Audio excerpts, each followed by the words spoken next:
Today I want to show you what I did while I was on vacation. So I went on vacation for about a month to the US and I had to fly. So obviously I wasn't going to have access to a machine, but I really wanted to have something to work on sewing wise. So what I did was I sewed this apron together before going, and then I did this really fun embroidery work.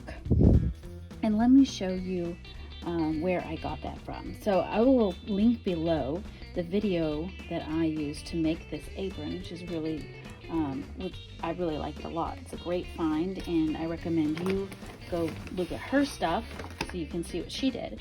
And then as for the embroidery work, I got that off of Mrs. Depew Vintage Embroidery, which I really recommend her website.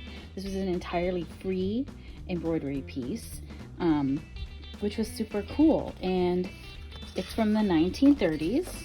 So this is the pattern here, and all I did was I put this page underneath the apron because the apron is fairly transparent, and I traced it with a washable fabric pen, and I traced it 3 times onto my apron.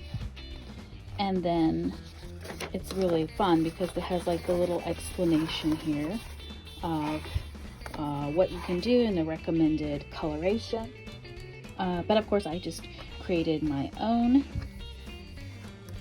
design, so it's very cute. It was originally in French, so if you speak French or read French, you can look at that. And then on this page, it has the different types of stitches, which actually this one only calls for the satin stitch, and no, not even the French knot. So, but it shows you still some other stitches I guess you could do and incorporate. So I ended up using the satin stitch and the French knot, along with a sort of a rosette looking knot, which I had done previously. So these are the coloring fabrics, these are the embroidery thread colors that I chose, because I wasn't sure if I would have enough thread to do them all the same. I decided to do variations of greens, browns, pinks for each set. So this is what it looks like after I traced it off, and then I just started embroidering with the satin stitch. As you can see, the leaves were all done that way, the flowers were all done that way, and then for these little circle type things that come out of the flower, I did those all in white with a little French knot and then some little rosettes at the top. So really cute. So I'm on the last one here, and I am going to show you the process with that one. So this is basically what I did. I took a bag with me that had everything in it, and I separated the 3 colors that I wanted to put together, and then I had them in the bag together. So the first one was this one. I did these 3 colors, and then the second one was these 3 colors, and of course white for the little top rose part. And then the last one I'm gonna do will be these 3 colors, this green, brown, and pink, and I think it's gonna be really pretty. So I'm gonna get started on that, and I'll show you each part of how I stitched, and we'll finish stitching starting with the basket part.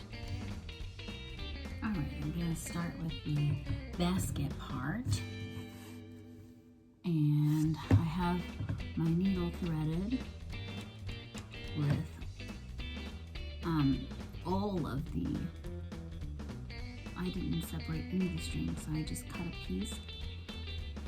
I put it through the needle, and then I tied the end off. And I'm going to start from the back.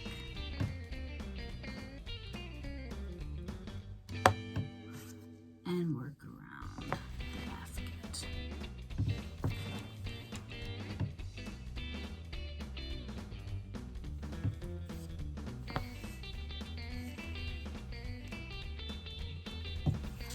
And I like to do a back stitch. When I sewing this, I think it makes it neater and easy. I'll try to keep this as tight as possible.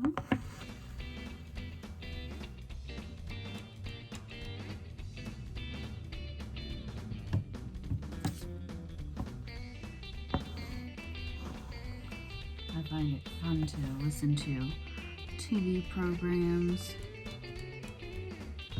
while doing embroidery work.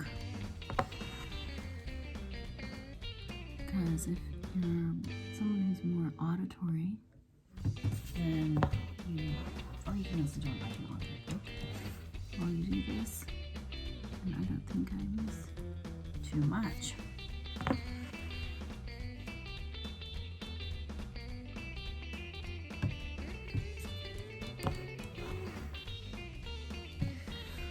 So when I start the weaving part, I like to go no bigger than one side of the square at a time. So I can start weaving. I should weave that. So I go from about half a square length, or about one square length. So I'm going in the middle of these two squares. And stitching to the edge of the basket.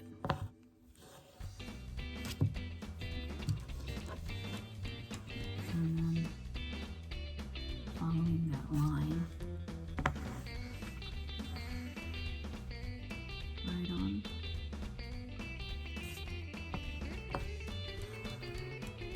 To the edge. Or you can even just move over to kind of progress from one side to the other. Get caught here.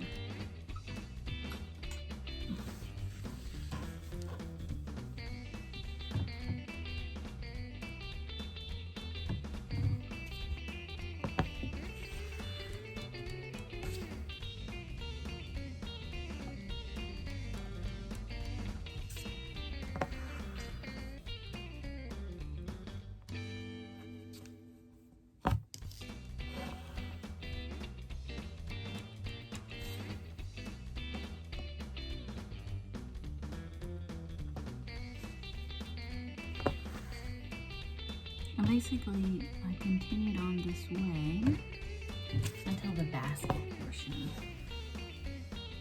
was finished. And I'm going to do this entire section right here.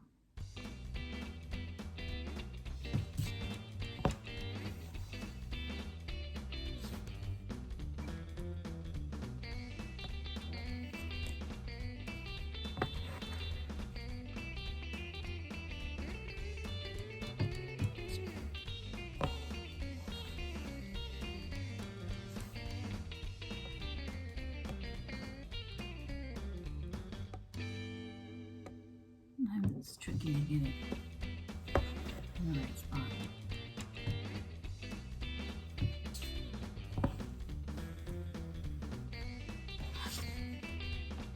So basically I just continue on like this again until the basket is completely embroidered.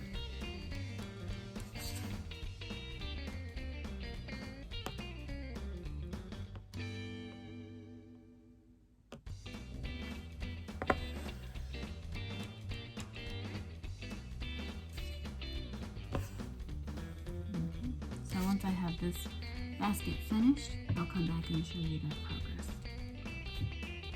I'm ready to start the stems and the leaves in this pretty mint color. So I will show you that. All right. So I'm ready to start the satin stitch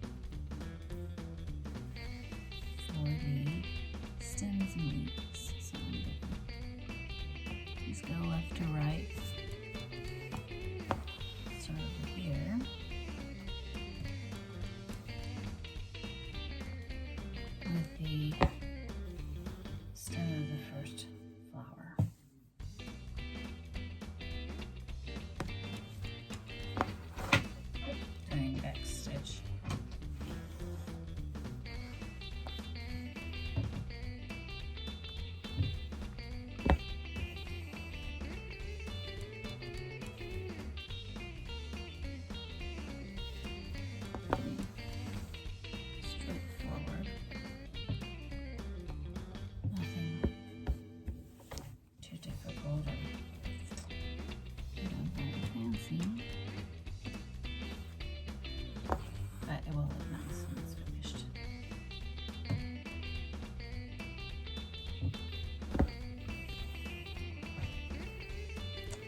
it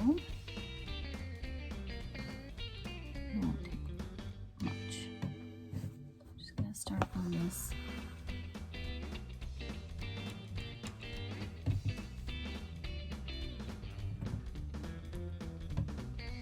Side of the leaf and fill it in.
So basically I'm going to continue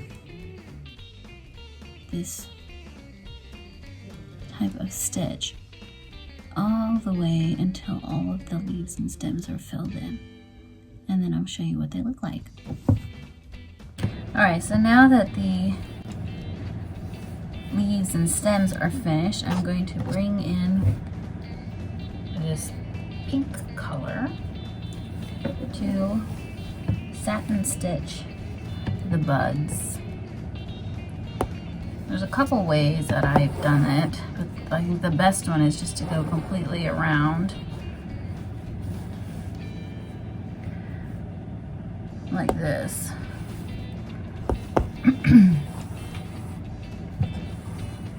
Completely around this little U shape.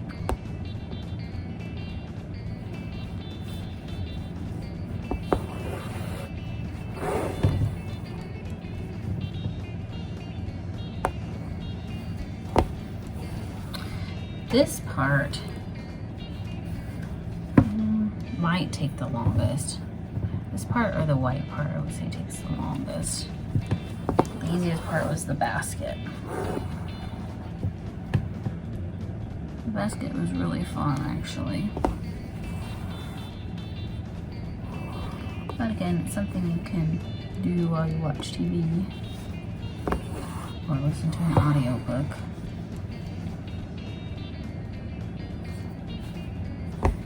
Or driving in the car if you don't get car sick.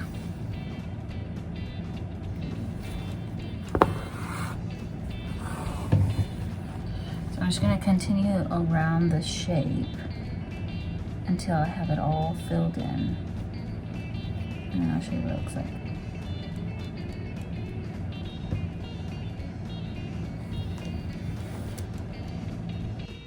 Alright, so I have finished the pink section of the flower, and I have done almost all of the little seedlings or whatever this is that's coming out of the flower. And I did them in white, and I'll show you how I did these 3 right here. So the very smallest one I just did with a French knot. Alright, because I am going to soak this and get all of the blue dye out after I'm done. So it doesn't matter if I don't completely fill that circle. Okay, so I hit the French knot.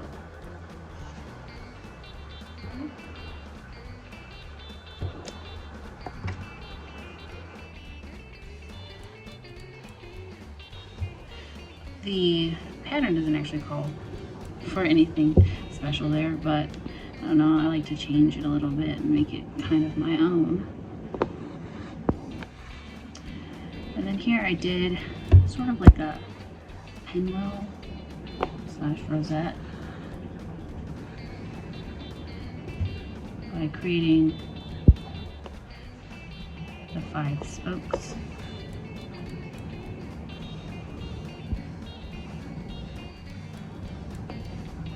And these are far from perfect. but I like them, and it's something to do on vacation that even though I couldn't take the little scissors to the airport, I could do this when I was in the car on the road.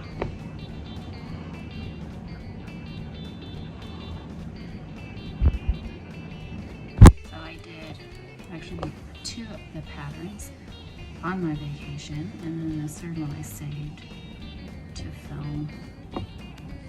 Even though I could have definitely got it all done on my trip. I kind of waited to finish it here.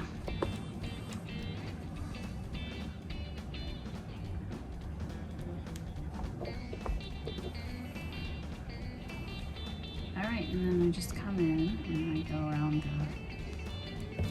the spokes of the wheel, essentially, weaving in and out.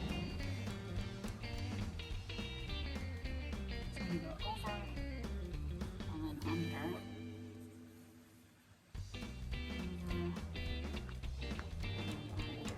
It's usually easier too.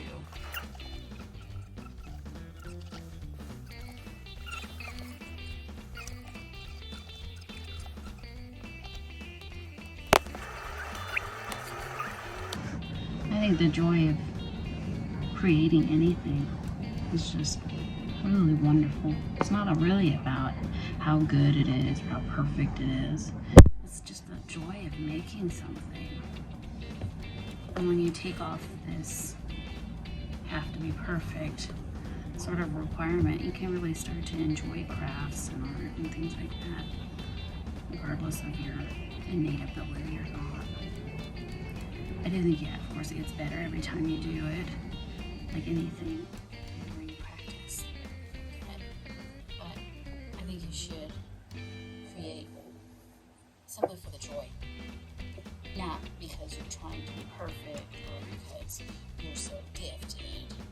It's not really about that at all. It's just enjoying making something and like, hey, yeah, I made that. Some people will think, oh, it's good, and some people think, not very good. But it doesn't really matter what they think. You should do it for yourself. Just enjoy. Just have a way to take part in that design.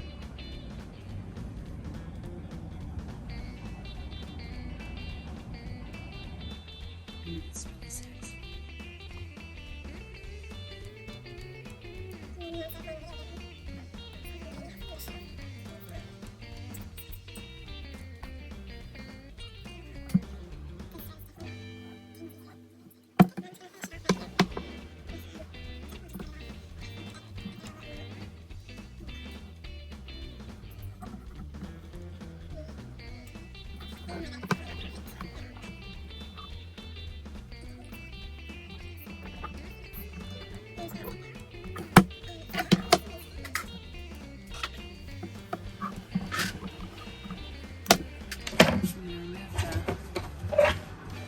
Embroidery hoop, and I'm going to soak it in water.